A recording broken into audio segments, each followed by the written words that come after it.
जिवंत देव, जो पवित्र प्रभू येशू ख्रिस्त याच्या नावाला धन्यवाद देऊ. एपिस्करास पत्र याचा 5वा अध्याय आणि 22 वचनापासून मी आपल्यासाठी वाचतो. ख्रिस्ती कुटुंबाचा जीवनक्रम.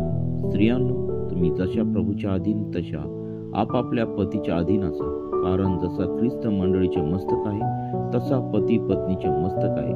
शिवाय ख्रिस्त हा शरीराचा तारणारा आहे, तरी मंडळी जशी ख्रिस्ताच्या अधीन असते तसे स्त्रियांनीही सर्व गोष्टीत आपल्या पतीच्या अधीन असावे. पतींनो, जशी ख्रिस्ताने मंडळीवरती प्रीती केली तशी तुम्ही आपापल्या पत्नीवर प्रीती करा.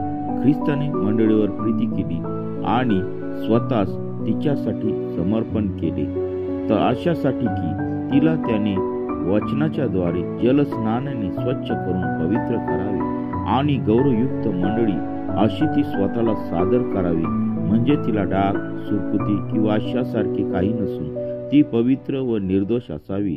त्याचप्रमाणे पतींनी आपापली पत्नी आपले शरीर आहे असे समजून तिच्यावर प्रीती करावी.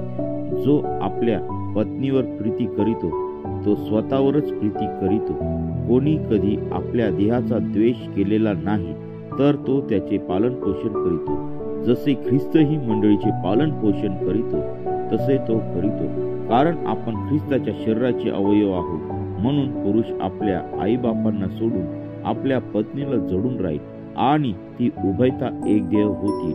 हे रहस्य मोठे आहे, पण मी ख्रिस्त व मंडळी यांच्या संबंधाने बोलतो आहे. तथापि तुम्हापैकी प्रत्येकाने जशी स्वतःवर तशी आपल्या पत्नीवर प्रीती करावी आणि पत्नीने आपल्या पतीची भीड राखावी.